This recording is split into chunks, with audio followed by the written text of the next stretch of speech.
ছাত্র জনতার গণ অভ্যুত্থানে ফ্যাসিস্ট হাসিনা সরকারের পতন হলেও তার দোসরদের ষড়যন্ত্র এখনো থেমে নেই।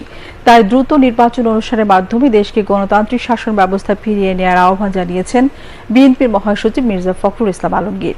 তিনি আজ জাতীয় প্রেসক্লাব মিলনায়তনে সম্মিলিত পেশাজীবী পরিষদে আয়োজিত 7ই নভেম্বর জাতীয় বিপ্লব সংহতি দিবস উপলক্ষে আয়োজিত আলোচনা সভায় প্রধান অতিথির বক্তব্যে এই আহ্বান জানান।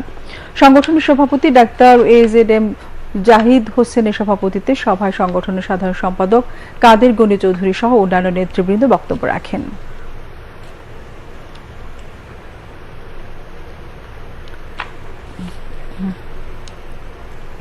প্রায়োরিটি হচ্ছে আমার দেশে একটা গণতান্ত্রিক পরিবেশ ফিরিয়ে নিয়ে আসা, একটা ডেমোক্রেটিক স্পেস তৈরি করা, অন্তর্বর্তীকালীন সরকার আমাদের তৈরি করা।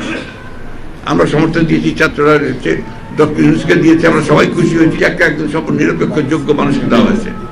এখন আপনার যারা গণতন্ত্রকে ধ্বংস করতে চায়, বাংলাদেশের আপনার যে স্টেবিলিটি নষ্ট করতে চায়, তারা মাথা চারা দিয়ে উঠছে।